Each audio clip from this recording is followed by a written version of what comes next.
En el siglo XIX, los hospitales de Europa eran escenarios de un misterio aterrador. Mujeres jóvenes y sanas morían después de dar a luz, y nadie sabía por qué. Médicos, sacerdotes y hasta supersticiones buscaban explicaciones, pero las salas de maternidad se habían convertido en auténticas cámaras de muerte. Hasta que un hombre, Ignaz Semmelweis, desafió a la tradición médica y descubrió la verdad más simple y poderosa: lavarse las manos podía salvar miles de vidas. Rechazado, humillado y considerado un loco por sus colegas, este visionario cambió para siempre la historia de la medicina. Hoy conocerás la historia del doctor que luchó contra la ignorancia, y cuya obsesión por la higiene marcó el inicio de una revolución silenciosa que salvó al mundo. Ignaz Semmelweis, el doctor que salvó millones con un simple gesto. Episodio 1. Un niño en Buda. Hola, soy Karina. Bienvenidos a este viaje. Hoy conoceremos al hombre que desafió a la medicina de su tiempo con un gesto tan sencillo como revolucionario: lavarse las manos. Para entender su historia debemos comenzar en las orillas del Danubio, en la primera mitad del siglo XIX. En la ciudad de Buda, el 1 de julio de 1818, nace Ignaz Philipp Semmelweis. Su padre, un comerciante de especias, y su madre, de fuerte carácter, jamás imaginaron que su hijo marcaría la historia de la medicina. Ignaz creció rodeado de disciplina y tradición, en una familia numerosa donde la fe católica y la perseverancia eran pilares. Desde pequeño, Ignaz muestra un interés insaciable por lo oculto en lo cotidiano. El Danubio le parecía un enigma, y cada sombra en la pared, una pregunta. Era un niño sensible, de carácter observador, siempre atraído por lo que no se explicaba con facilidad. A comienzos del siglo XIX, Viena era el centro intelectual de Europa Central. La capital imperial reunía a los mejores músicos, filósofos y médicos. Para un joven húngaro, llegar allí era tocar las puertas del futuro. Al principio, su destino no era la medicina, sino el derecho. Pero pronto comprendió que su verdadera vocación estaba en curar cuerpos, no en litigar palabras. Cambió de rumbo y se inscribió en medicina en la Universidad de Viena. Una decisión que transformaría no solo su vida, sino la de millones. Viena era brillante y contradictoria. Mientras en los salones se escuchaban las sinfonías de Beethoven, en los hospitales se amontonaban enfermos. En ese contraste, Ignaz encontró su verdadera escuela, la observación del sufrimiento humano. Semmelweis se sumergió en los estudios de anatomía y cirugía, donde la práctica se mezclaba con la crueldad de la época. Los estudiantes diseccionaban cuerpos por la mañana, y en la tarde atendían a pacientes, sin ningún cuidado de higiene. Esa costumbre, aceptada como natural, lo marcaría para siempre. Ignaz creció en una Europa en transición. La revolución industrial aceleraba los cambios, pero la medicina aún se aferraba a teorías antiguas de humores y miasmas. En ese choque entre modernidad y tradición se forjaría su destino. Como húngaro en Viena, Semmelweis enfrentó prejuicios y barreras. Era un forastero en un mundo dominado por aristócratas vieneses. Pero esa distancia lo hizo aún más observador. Nunca aceptó lo que veía sin cuestionar. Los hospitales de Viena escondían un misterio siniestro: la altísima mortalidad de mujeres tras dar a luz. Cada año, miles morían de fiebre puerperal. Ignaz aún no tenía las respuestas, pero ya había visto la pregunta más terrible de todas: ¿por qué las madres mueren después de dar vida? Aún no lo sabía, pero ese enigma lo perseguiría hasta el final de su vida. Y en la búsqueda de la respuesta, se convertiría en un héroe incomprendido. Y en una víctima de su propio descubrimiento. Episodio 2. El Hospital de Viena y el enigma de las salas de parto. En el episodio anterior conocimos la infancia y formación de Ignaz Semmelweis, un joven médico húngaro en Viena. Ahora veremos cómo un misterio en los pasillos del Hospital General cambió su destino, y lo llevó a descubrir una verdad incómoda. A mediados del siglo XIX, el Hospital General de Viena era una de las instituciones médicas más prestigiosas de Europa. Allí trabajaban médicos y estudiantes que combinaban teoría, disección y práctica clínica. Pero tras la grandeza del edificio se ocultaba una estadística escalofriante. El hospital tenía 2 clínicas obstétricas. En la primera, dirigida por médicos y estudiantes, la mortalidad de las madres superaba con frecuencia el 10%. En la segunda, dirigida por comadronas, la mortalidad era mucho menor. Para las mujeres de Viena, ingresar a la clínica equivocada podía significar la muerte. El rumor se extendió entre las embarazadas. Muchas preferían dar a luz en la calle, antes que ser admitidas en la primera clínica. Temían la fiebre puerperal, una enfermedad que devoraba a las madres tras el parto y contra la que no había remedio. Semmelweis, inquieto y detallista, Empezó a revisar los registros de mortalidad. Algo no cuadraba. ¿Por qué en una sala morían tantas mujeres y en la otra sobrevivían? Era la misma ciudad, el mismo hospital, las mismas camas, pero destinos tan distintos. Probó hipótesis una tras otra, tal vez la dieta, la ventilación, la forma de acostar a la mujer, o incluso las campanas de un sacerdote que pasaba con demasiada frecuencia. Nada explicaba la diferencia. Ignaz se frustraba, pero no abandonaba la búsqueda. Había un detalle invisible que pocos consideraban: los estudiantes pasaban directamente de realizar autopsias en cadáveres a atender a las parturientas. Para la medicina de la época, eso no era un problema. Para Semmelweis, comenzaba a ser una pista inquietante. El destino le dio la clave en 1847. El doctor Jakob Kojetzka, profesor de medicina forense, murió tras una herida en la mano causada durante una autopsia. Sus síntomas eran idénticos a los de las mujeres que fallecían en la clínica. Para Semmelweis, todo encajó en un instante. Comprendió que los médicos y estudiantes llevaban en sus manos partículas cadavéricas, desde los cuerpos disecados hasta las madres en trabajo de parto. Sin quererlo, ellos eran los portadores de la muerte. Ignaz ordenó un cambio inmediato: todo médico debía lavarse las manos con una solución de cloruro de cal antes de tocar a las parturientas. Era una medida sencilla, casi humillante para algunos colegas, pero los resultados fueron inmediatos.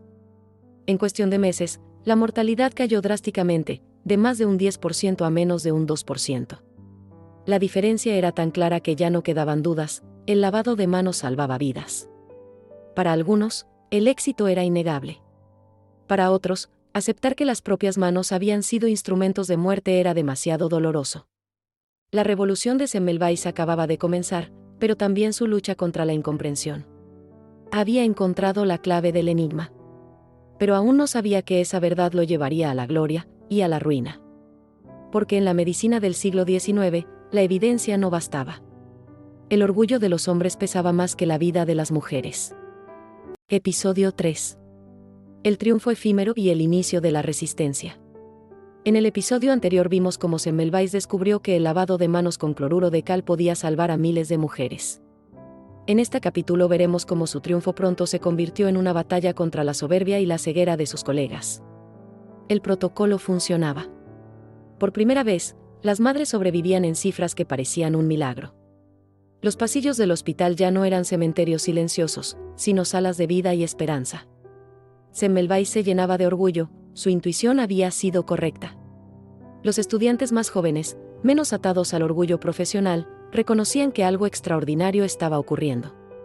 Pero los profesores de mayor rango no lo aceptaban tan fácilmente. ¿Cómo admitir que ellos, hombres de ciencia y prestigio, habían sido los verdugos involuntarios de tantas mujeres?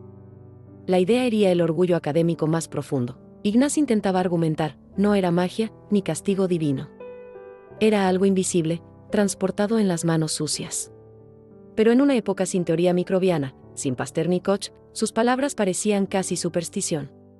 El jefe de la clínica, Johann Klein, veía en Semmelweis un subordinado que se salía de control.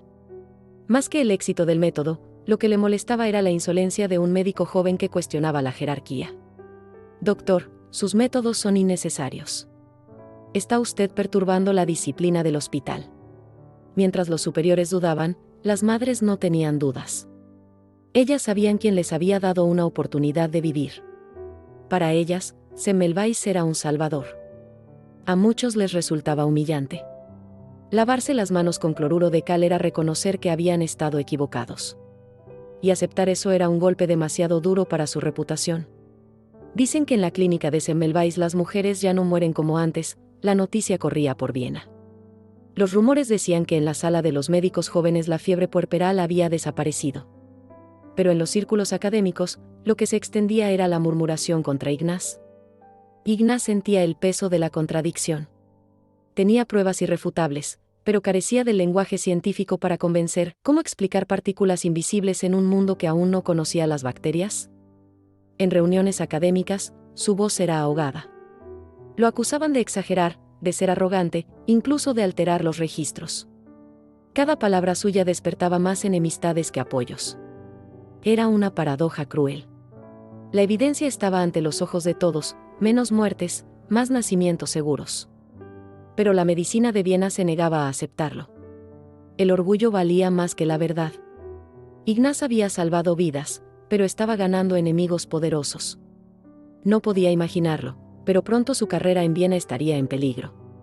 Y la misma ciudad que le dio su gran hallazgo, también lo expulsaría. Episodio 4. El precio de la verdad. En los episodios anteriores vimos cómo Ignaz Semmelweis descubrió que el lavado de manos con cloruro de cal salvaba vidas, y cómo su hallazgo despertó más resistencias que aplausos. En este capítulo veremos cómo esa oposición se convirtió en un muro infranqueable, y en el inicio de su tragedia personal. En la primavera de 1847, Viena era un hervidero de tensiones sociales y políticas. En las calles, el pueblo pedía reformas y libertad. En los pasillos del hospital, un joven médico pedía algo más simple: lavarse las manos. La muerte del doctor Jakob Kojetzka por una simple herida en la mano había sido la clave del razonamiento de Semmelweis. Pero sus colegas preferían olvidar. Admitir esa conexión significaba aceptar que ellos mismos eran responsables de la tragedia en las salas de parto. Doctor Semmelweis, basta. Su insistencia en este protocolo es un desafío a la autoridad del hospital. No toleraré más interrupciones en la disciplina de la clínica. Klein veía en Semmelweis un rebelde que socavaba su poder. Para él, los números y las pruebas no eran argumentos, lo único que contaba era la obediencia. Cada día, el joven médico se encontraba más aislado. Lo evitaban en los pasillos, lo ridiculizaban en las reuniones. La misma institución que debía proteger la vida se volvía contra quien la defendía. Para las madres, Semmelweis era un héroe. Para la jerarquía médica, un intruso incómodo. Esa contradicción lo consumía: salvar vidas era una victoria, pero perder respeto y amigos era una herida silenciosa. Es un charlatán, dice que la muerte se pega en las manos, como si fueran fantasmas. Las burlas se propagaban como pólvora. Lo llamaban soñador, exagerado, incluso loco. Y lo peor, algunos empezaban a creerlo. La ciudad hervía en protestas y cambios. En medio de ese caos, las reformas médicas parecían un lujo, y el hospital necesitaba estabilidad, no polémicas. Semmelweis estaba en el lugar equivocado, en el momento equivocado. En 1849, Ignaz fue apartado de la clínica. Su método había reducido la mortalidad como nunca antes, pero en lugar de reconocimiento, obtuvo expulsión. Para un médico joven, perder su puesto en el hospital más prestigioso de Europa era como perder el futuro. Viena lo había visto triunfar y lo había condenado al mismo tiempo. A partir de entonces, la idea del lavado de manos se convirtió en su cruzada personal. No era solo ciencia, era una cuestión de justicia. ¿Cuántas mujeres más debían morir por orgullo? Ignaz partía hacia su natal Hungría con el corazón herido. Lo que había descubierto podía cambiar la medicina para siempre, pero en Viena lo habían tratado como un paria. ¿Encontraría en su tierra natal la oportunidad de demostrar que tenía razón, o solo más rechazo? Episodio 5. El regreso a Hungría, un nuevo comienzo. En el episodio anterior vimos cómo Viena expulsó a Semmelweis, a pesar de haber demostrado que su método salvaba vidas. En este capítulo lo acompañaremos en su regreso a Pest, en Hungría, donde buscó un nuevo comienzo, y un lugar donde su idea pudiera florecer. En 1849, con el corazón cargado de decepción, Ignaz Semmelweis volvió a su tierra natal. Pest, la ciudad que más tarde se uniría a Buda para formar Budapest, lo recibió con el bullicio de un lugar en crecimiento, pero también con las cicatrices de un imperio bajo presión. El calor familiar le devolvió un poco de fuerza. Tras los muros fríos de Viena, el hogar era un refugio necesario. Pero Semmelweis sabía que no podía detenerse, aún había demasiadas vidas por salvar. Consiguió un puesto en el hospital de San Rochus. Las condiciones no eran tan prestigiosas como en Viena, pero le ofrecían algo más valioso: la libertad de aplicar sus métodos sin la sombra de jefes hostiles. Ignaz introdujo de inmediato su protocolo. Y, como en Viena, los resultados fueron contundentes: la mortalidad cayó de manera dramática. Las cifras eran su mejor defensa. En Pest, algunos colegas lo escucharon con más apertura. El método parecía demasiado simple para ser ignorado. Su prestigio crecía de nuevo, aunque no sin murmullos de duda. No es teoría, son hechos. Si no nos lavamos las manos, matamos a esas mujeres. En medio de sus batallas, encontró también espacio para el amor. Conoció a María Weidenhofer, una joven con quien formaría una familia. Ese vínculo sería un ancla en los años turbulentos que lo esperaban. A pesar de sus éxitos en Hungría, los rumores desde Viena lo seguían alcanzando. Para muchos en el círculo médico europeo, Semmelweis seguía siendo un excéntrico, un rebelde que había sido apartado con razón. Vivía entre dos realidades: por un lado, el triunfo tangible de salvar vidas en Pest, por otro, la frustración de ver cómo Europa ignoraba su descubrimiento. Esa tensión lo mantenía inquieto, casi obsesivo. En su mente se gestaba una misión clara: demostrar al mundo, con cifras y pruebas, que el lavado de manos no era una ocurrencia aislada, sino una revolución necesaria para la medicina. Ignaz había recuperado parte de su prestigio en Hungría. Pero en su interior crecía la urgencia de expandir su mensaje más allá de Pest. La pregunta era, ¿podría lograrlo antes de que sus enemigos lo silenciaran para siempre? Episodio 6. El silencio de Europa. En el episodio anterior vimos cómo Semmelweis recuperó parte de su prestigio en Pest, aplicando su método en el hospital de San Rocus y salvando vidas. Pero su ambición era mayor: quería convencer al mundo. En este capítulo veremos cómo, al intentar expandir su mensaje más allá de Hungría, se enfrentó a una muralla de indiferencia. A mediados de la década de 1850, Ignaz acumulaba pruebas contundentes. Las cifras eran inapelables: allí donde se lavaban las manos, las muertes por fiebre puerperal caían drásticamente. Para él, no había debate. Decidió plasmar sus ideas en artículos y cartas, con la esperanza de que los grandes centros médicos de Europa lo escucharan. Pero sus escritos eran largos, densos, a menudo cargados de ira contra quienes lo habían rechazado en Viena. Sus cartas llegaban a Berlín, París y Londres, pero eran recibidas con silencio o escepticismo. Para muchos, la propuesta sonaba demasiado simple. ¿Un balde de agua con cloro contra una enfermedad mortal? Les parecía absurdo. La ironía era cruel: otros médicos en Europa comenzaban a experimentar con medidas antisépticas. Pero la figura de Semmelweis ya estaba marcada por el estigma del rechazo vienés. Nadie quería asociarse con él. Ignaz tiene razón, pero su manera de hablarle a los demás lo condena. Algunos médicos lo apoyaban en privado, pero en público callaban. Defenderlo significaba enfrentarse al establishment, y pocos estaban dispuestos a arriesgar su carrera por un húngaro incómodo. En lo personal, la vida parecía estable. Su familia crecía, y con ella su necesidad de reconocimiento. Quería dejar un legado no solo para sus hijos, sino para la humanidad entera. Cada rechazo era un golpe a su orgullo. No entendía cómo las cifras, tan claras, podían ser ignoradas. La frustración se transformaba poco a poco en amargura. Vosotros sois asesinos de madres. Su pluma se volvía cada vez más agresiva. Llamaba a sus colegas asesinos de madres por no adoptar el lavado de manos. Lo que buscaba ser un grito de justicia se interpretaba como insulto. El resultado fue devastador: en lugar de ganar aliados, se ganó enemigos. Europa lo silenciaba, no con debates, sino con indiferencia absoluta. Las noches se alargaban, la mente de Ignaz se agitaba. Ya no era solo un médico en busca de reconocimiento, era un hombre obsesionado con una verdad que nadie quería escuchar.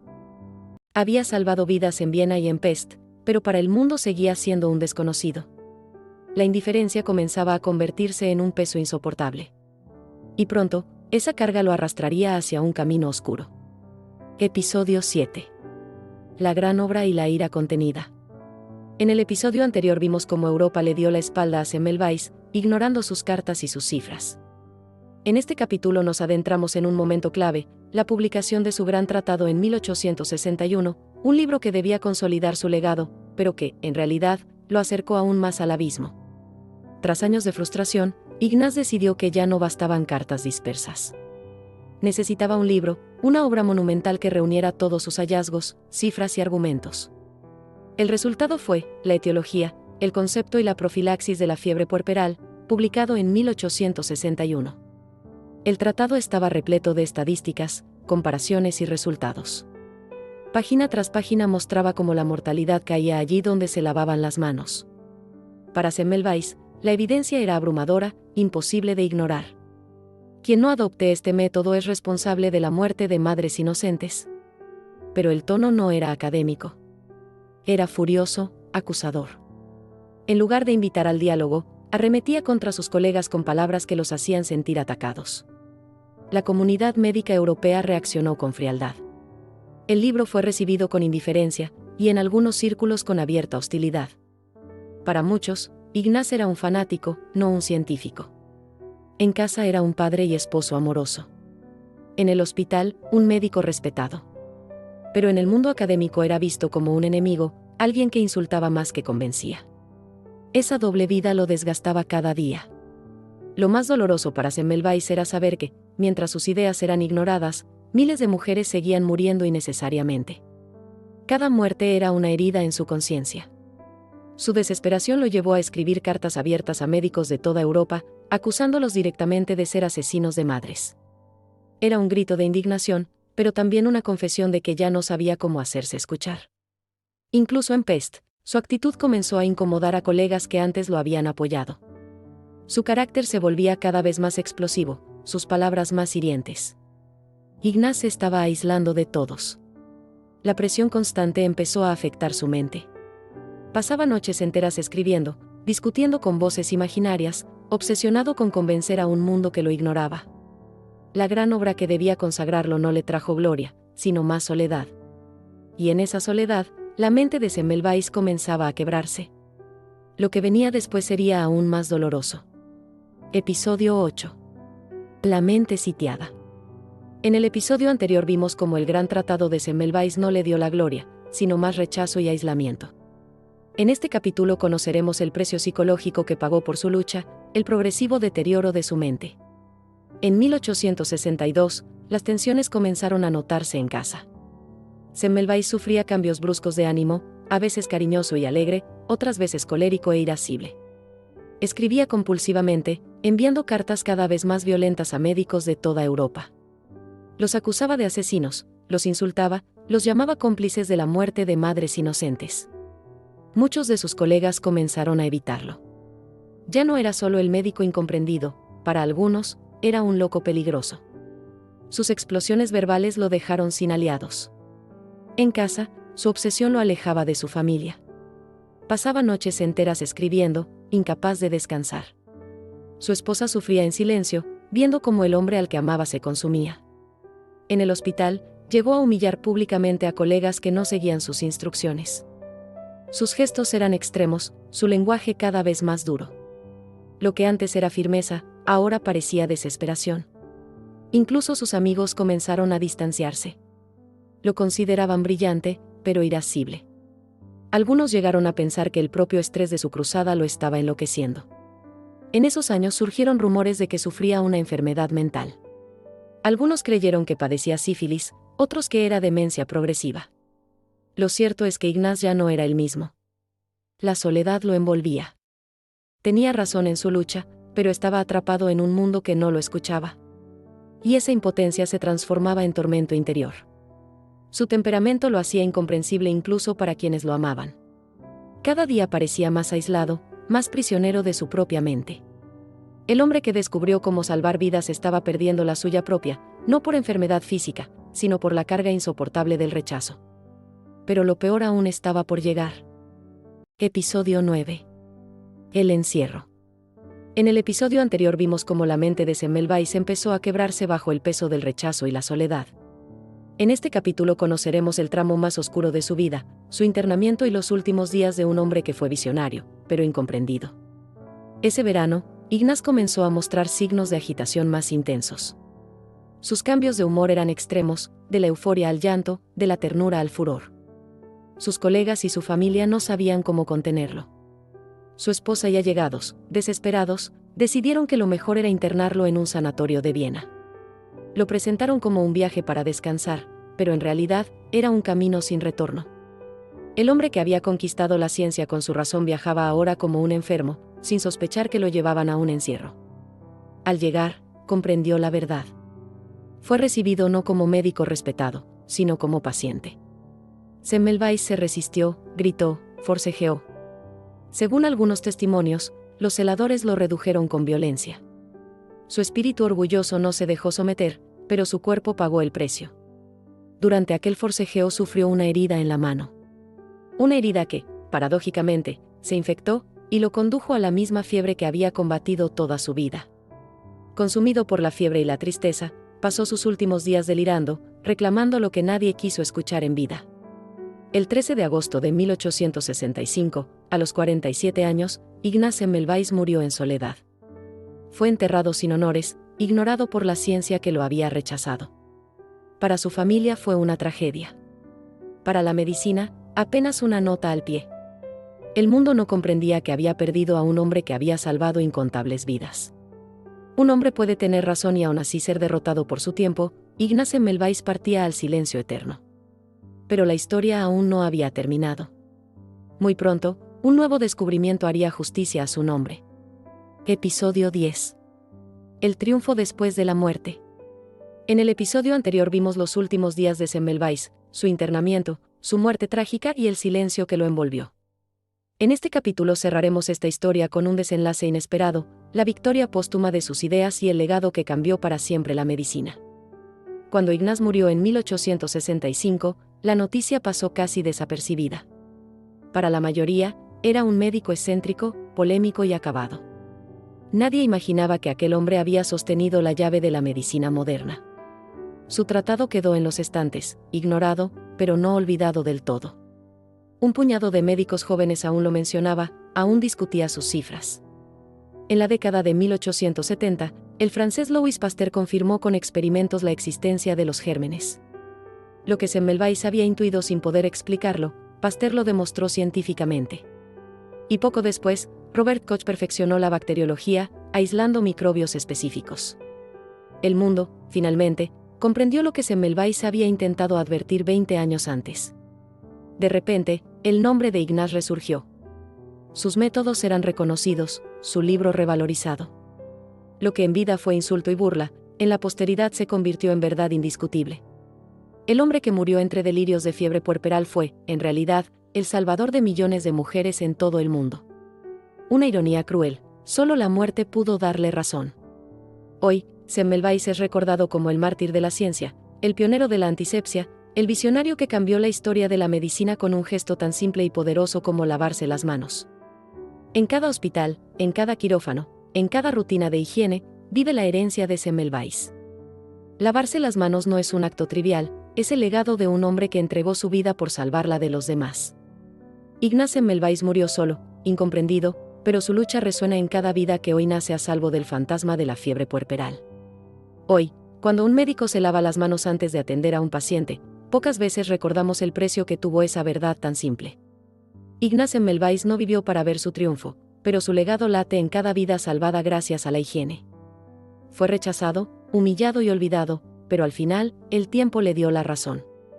Su historia nos recuerda que la ciencia avanza gracias a quienes se atreven a desafiar la ignorancia, aunque el mundo no esté preparado para escucharlos. Si te gustó este video, compártelo con alguien que ame la ciencia, dale like y suscríbete. Y recuerda, la información es poder, y la salud, lo más valioso que tenemos.